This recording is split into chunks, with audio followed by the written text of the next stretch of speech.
सुप्रभात। आपका स्वागत है इस YouTube चैनल में।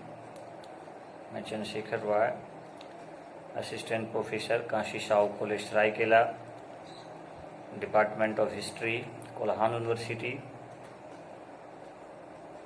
प्यारे मित्रों, आप सभी को आज के इस वीडियो में मैं बताना चाहूँगा कि सिविल सर्विसेज और जो भी हैं यूपीएससी और स्टेट पीसीएस, उसके लिए ज्योग्राफी खंड के विषय में आज हम बात करेंगे और उसी का कुछ टॉपिक पर आज हम चर्चा करने का प्रयास करेंगे। प्यारे मित्रों, मैं आपको ये बता दूं कि सिविल सेवा के लिए जो ज्योग्राफी का खंड है वो काफ़ी महत्वपूर्ण होते हैं। खासकर आप प्रीवियस ईयर्स के जब आप प्रश्न पत्र देखेंगे तो निश्चित है कि 10 से 12-15 इस तरह के प्रश्न हमेशा यूपीएससी में पूछे जाते हैं। और वो भी यदि आप प्रारंभिक परीक्षा के दृष्टिकोण से देखिएगा तो जो इंडियन ज्योग्राफी है, यानी भारत का जो भूगोल है, वो काफ़ी महत्वपूर्ण होते हैं। तो इसलिए भारत का जो भूगोल है, जो फिजिकल ज्योग्राफी है, उनको भी आप देखिए। साथ ही साथ जो आर्थिक है, जैसे कृषि है ना, उसको देखिए। उद्योग धंधे हैं, एक तरह से वो आर्थिक भूगोल हो गया। जैसे मान लीजिए कृषि में जो फसल हैं, अब देखे होंगे क्लास 10th में सिलेबस में था कि धान के उत्पादन के लिए, चावल के उत्पादन के लिए क्या क्या भौगोलिक कंडीशन होना चाहिए, गेहूं के उपज के लिए क्या क्या भौगोलिक कंडीशन होना चाहिए, कपास के लिए क्या क्या होना चाहिए, और कौन कौन से मेजर स्टेट्स हैं जो इसका ज़्यादा प्रोडक्शन करते हैं। तो इस तरह से पढ़ने की तरीका को डेवलप करना है। और ज्योग्राफी के लिए मुझे लगता है कि सबसे पहले आप एनसीईआरटी का बुक को अच्छे से पढ़िए, मैप्स का सहारा लीजिए, कोई भी एटलस रखिए और उसको देखने का प्रयास कीजिए। साथ ही साथ जो लेटेस्ट कुछ घटनाएं घटती है उसको मैप में ढूंढने का प्रयास कीजिए। तो इससे क्या होगा कि आपको जो भूगोल है उसकी जो समझ है वो काफ़ी डेवलप हो जाएगी। तो प्यारे मित्रों, आज हम बहुत संक्षिप्त टॉपिक लेकर मैं उपलब्ध हुआ हूँ और वो है आपका भारत का फिजिकल ज्योग्राफी। तो फिजिकल ज्योग्राफी में यदि हम इसका पूरी तरह से शुरुआत करें, यदि हम इस टॉपिक को यदि शुरुआत के रूप में आप करना चाहें, इसकी भौतिक संरचना से यदि आप मान के चलिए कि जीरो से स्टार्ट करना चाहें हम ज्योग्राफी को, तो भारत का भौतिक संरचना से आप इसको स्टार्ट कर सकते हैं। तो भूगर्भीय संरचना की दृष्टि से भारतीय उपमहाद्वीप को 4 भौतिक विभागों में बांटा गया, 4 भौतिक भागों में बांटा गया। पहला भाग है उत्तरी पर्वतीय प्रदेश, यानी हिमालय को ले लीजिए। दूसरा प्रदेश है सतलज, गंगा एवं ब्रह्मपुत्र का मैदान। तीसरा है दक्षिण का प्रायद्वीपीय पठार। और चौथा है तटीय मैदान एवं द्वीप। मैं फिर से रिपीट कर देता हूँ।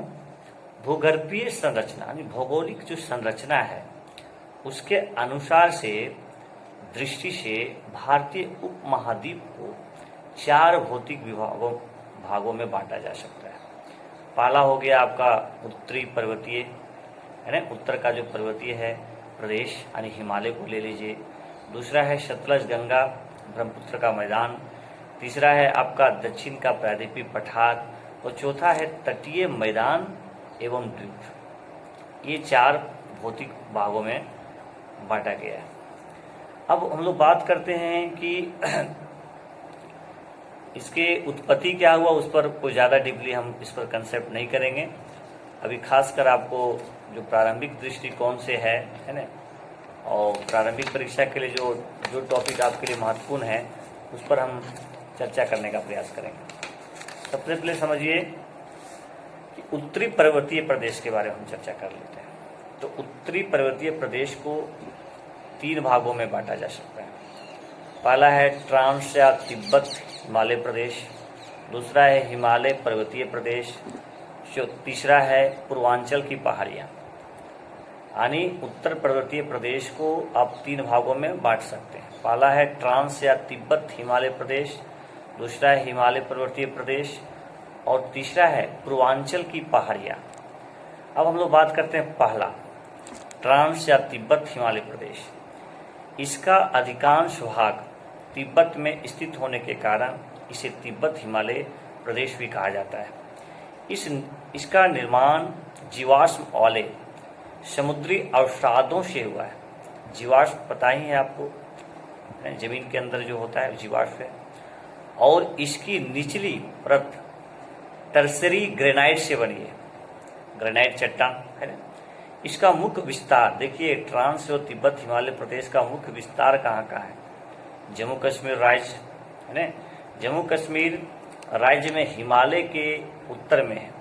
इसकी लंबाई लगभग जो है 965 किलोमीटर है। यानी इसकी लंबाई लगभग कितना है? 965 किलोमीटर। इस भाग में वनस्पतियों का अभाव है। यानी ट्रांस जो हिमालय हैं वहाँ पर वनस्पतियों का अभाव है। ठीक है। इस प्रदेश को 3 श्रेणियाँ, यानी ट्रांस हिमालय की जो है उसकी 3 श्रेणियाँ हैं। पहला है काराकोरम श्रेणी, दूसरा है लद्दाख श्रेणी और तीसरा है जास्कर श्रेणी। प्यारे विद्यार्थी जी, प्यारे हमारे दोस्त मित्रगण, क्योंकि ये वीडियो एक्चुअली ऐसे स्टूडेंट्स भी देखने का प्रयास करेंगे जो कि मेरे स्टूडेंट्स नहीं भी होंगे, तो एज ए फ्रेंड्स के रूप में वो इसको देख सकते हैं। पहला जो हम बात करेंगे काराकोरम श्रेणी। तो काराकोरम है, काराकोरम श्रेणी के विषय में यदि हम चर्चा करेंगे तो यह भारत का सबसे उत्तरी पर्वत है। यानी यह भारत का सबसे उत्तरी पर्वत है आपका काराकोरम श्रेणी। इसे उच्च एशिया की रीढ़ भी कहते हैं। इसे उच्च एशिया की रीढ़ भी कहते हैं। काराकोरम श्रेणी को जो है उत्तरी यानी उच्च एशिया की रीढ़ कहा जाता है। और भारत की सबसे ऊंची चोटी जो गॉडविन ऑस्टिन है ना, या माउंट K2 जिसको बोलते हैं, 8611 मीटर, इसी में स्थित है। यानी काराकोरम श्रेणी में स्थित है। काराकोरम की नुब्रा घाटी में ही सियाचिन ग्लेशियर है। यदि आपको कभी पूछ दे कि सियाचिन ग्लेशियर कौन सा श्रेणी में स्थित है, तो काराकोरम श्रेणी में स्थित है। दूसरा जो इसका पार्ट था वो लद्दाख श्रेणी था। तो लद्दाख श्रेणी में है कि यह काराकोरम के दक्षिण में स्थित है। काराकोरम जहाँ है उसके दक्षिण साइड में जाइएगा तो आपको लद्दाख श्रेणी मिल जाएगा। लद्दाख श्रेणी का पूर्वी भाग कैलाश श्रेणी, कैलाश पर्वत जो हम नाम सुन रहे हैं, कैलाश श्रेणी यानी तिब्बत और चीन है। सी है जास्कर श्रेणी। यह जो है यह लद्दाख के दक्षिण, लद्दाख श्रेणी के जो है उसके दक्षिण एवं महान हिमालय के उत्तर में स्थित है। लद्दाख श्रेणी एवं जास्कर श्रेणी के बीच सिंधु नदी घाटी स्थित है। तो दिमाग में रखिएगा कि लद्दाख श्रेणी एवं जास्कर श्रेणी के बीच कौन सा नदी घाटी स्थित है? आपका सिंधु नदी घाटी स्थित है। ठीक है। तो हिमालय पर्वतीय प्रदेश यानी हिमालय पर्वतीय प्रदेश जो है, हिमालय पर्वतीय प्रदेश, अब हम लोग चर्चा करेंगे हिमालय पर्वतीय प्रदेश। तो हिमालय पर्वतीय प्रदेश 3 समानांतर श्रृंखला के रूप में है, जो उत्तर से दक्षिण क्रम इस प्रकार से। यानी हिमालय जो पर्वतीय प्रदेश है, जो आपको बताए थे कि उत्तरी पर्वतीय प्रदेश को 3 भागों में बांटा जा सकता है। पहला तो ट्रांस तिब्बत हिमालय प्रदेश, दूसरा है हिमालय पर्वतीय प्रदेश और तीसरा है पूर्वांचल की पहाड़ी। तो ये दूसरा जो पार्ट था यानी हिमालय पर्वतीय प्रदेश, तो हिमालय पर्वतीय प्रदेश जो है 3 समानांतर श्रृंखला के रूप में है, जो उत्तर से दक्षिण क्रमशः इस प्रकार है। पहला है बृहद हिमालय या आंतरिक हिमालय, या इसी का नाम आप बोल सकते हैं हिमाद्री। दूसरा है यानी बी में बोल सकते हैं लघु हिमालय या हिमाचल श्रेणी। सी में बोल सकते हैं उप हिमालय, सी का नाम कैसा है देखिए, उप हिमालय, या इसको बोल सकते हैं बाह्य हिमालय, या इसको बोल सकते हैं शिवालिक श्रेणी। तो अभी थोड़ा सा हम लोग चर्चा कर लेते हैं बृहद हिमालय, यानी बृहद हिमालय या हिमाद्री के विषय में आपका क्या क्या इसमें वर्णन है। तो यह सिंधु नदी के गार्ज से अरुणाचल प्रदेश में ब्रह्मपुत्र नदी के मोड़ तक फैली है। समझिए कि सिंधु नदी से शुरू होता है गार्ज से, और अरुणाचल प्रदेश के जो ब्रह्मपुत्र नदी के मोड़ तक फैली है। विश्व की सर्वाधिक ऊंची चोटियां इसी श्रेणी में स्थित है। कौन सी श्रेणी में? बृहद हिमालय में स्थित है। माउंट एवरेस्ट या सागर माथा इसकी सबसे ऊंची चोटी है, यानी माउंट एवरेस्ट या सागर माथा इसकी सबसे ऊंची चोटी है। इस श्रेणी का ढाल उत्तर की ओर मंद है, उत्तर की ओर क्या है? मंद है, किंतु दक्षिण की ओर तीव्र है। इस श्रेणी के मध्य भाग से गंगा, यमुना और इसकी सहायक नदियां का उद्गम है।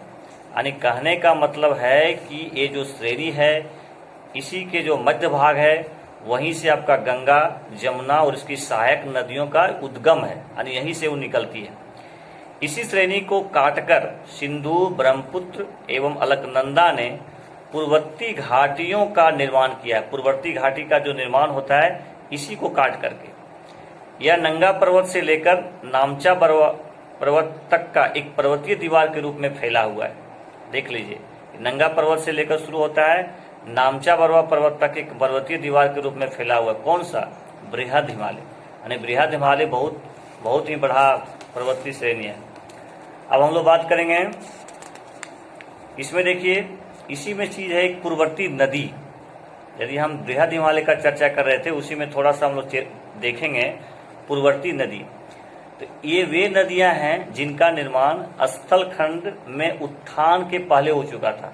स्थल खंड के उत्थान के पहले हो चुका था।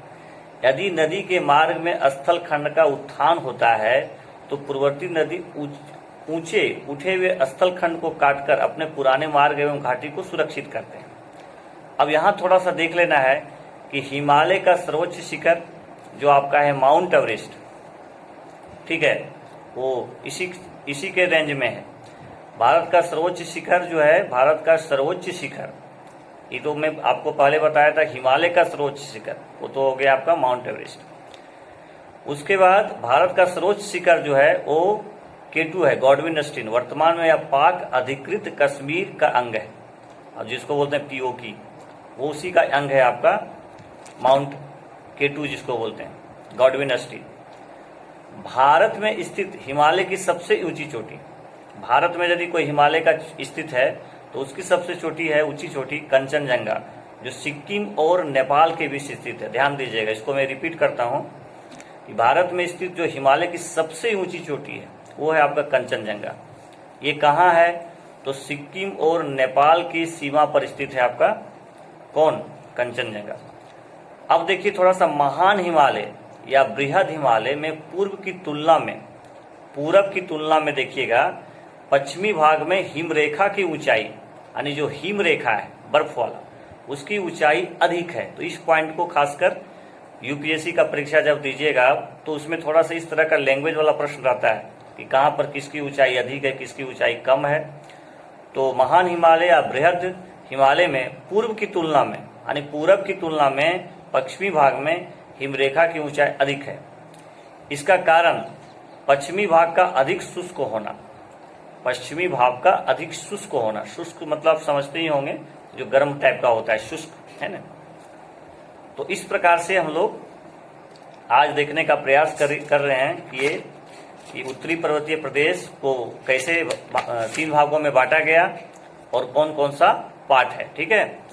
तो आगे हम लोग चर्चा करेंगे जो दूसरा पार्ट है हिमालय का, लघु हिमालय हिमाचल श्रेणी। तो इसके बारे में देखिए, आप इस वीडियो को जब देखिएगा तो उसमें क्या है कि इसको देखने के बाद अपने कॉपी में इसको मेंशन कर लीजिएगा। तो लघु हिमालय इसको बोला जाता है हिमाचल श्रेणी।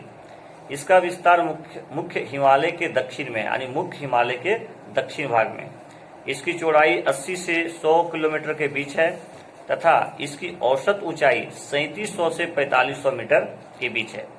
इसके ढालों पर कोंधारी वन, देखिएगा इसके ढाल पर जो होता है कोन वाला जो वन, कोंधारी वन होता है, तथा छोटे घास के मैदान पाए जाते, छोटे छोटे घास के मैदान, यानी मैदान पर घास लगे होते हैं।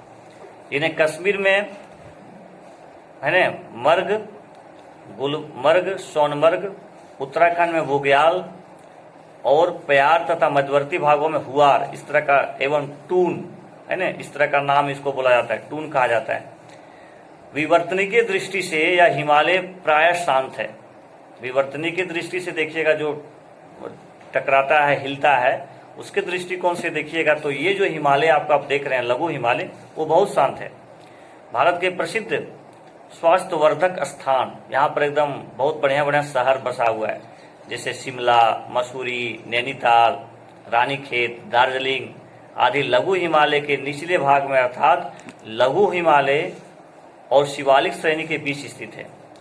लघु हिमालय के अंतर्गत कई छोटी छोटी श्रेणियां हैं जो निम्न है, जैसे पीर पंजाल श्रेणी, धौलधार श्रेणी है ना, नाग टिब्बा श्रेणी, महाभारत श्रेणी। आपको पूछेगा कैसे, एग्जाम में पूछ देगा कि बताइए महाभारत श्रेणी कौन से हिमालय के पार्ट में है, तो आपका आंसर हो गया लघु हिमालय। ठीक है, आपको बोल देगा कि बताइए नैनीताल, मसूरी, चाहे शिमला, इसमें कोई स्थान बोल लेगा, बताइएगा, बताइए कौन सा हिमालय पार्ट में है, तो लघु हिमालय हिमाचल श्रेणी। अभी मैं आपको बताया कि इसका अलग अलग नाम है हर एक क्षेत्रों में, तो इसको आप लोग देखने का प्रयास कीजिएगा। और लघु हिमालय के अंतर्गत कई छोटी छोटी श्रेणियां हैं जो अभी आपको बताया, पीर पंजाल श्रेणी, धौलधार श्रेणी है ना, नाग टिब्बा श्रेणी, महाभारत श्रेणी। तो इस तरह से आज हम लोग बहुत ही सिंपल ढंग से, कोई बहुत ज़्यादा टफ नहीं, इसको आराम से पढ़िए, धीरे धीरे समझिए और रिपीट करके समझिए, फिर आपको समझ में आ जाएगा। ठीक है, तो अब जो है सो दो इसका जो है सो पार्ट है वो बचा हुआ है। तो आज आप लोग लघु हिमालय और पूर्ववर्ती जो है लघु हिमालय हिमाचल श्रेणी आज हम लोग बहुत अच्छे से पढ़े। उसके बाद बृहद हिमालय हिमाद्री। तो आज बस इतने रखिए। नेक्स्ट के वीडियो में हम लोग आगे का जो हिमालय का पार्ट है उसको बहुत अच्छे ढंग से है ना, बहुत अच्छे ढंग से आपको बताने का प्रयास करेंगे। और इससे रिलेटेड जो संघ लोक सेवा आयोग या एनपीसीएस परीक्षा में जो प्रश्न आए हैं उसका हम लोग एक कलेक्शन करके चर्चा करेंगे, ताकि इस टॉपिक से आपको कोई भी प्रश्न एग्जाम में छूटे नहीं, आप इसको अच्छे ढंग से बना सके, ऐसा मेरा प्रयास है। तो आप सभी को बहुत बहुत धन्यवाद। Thank you.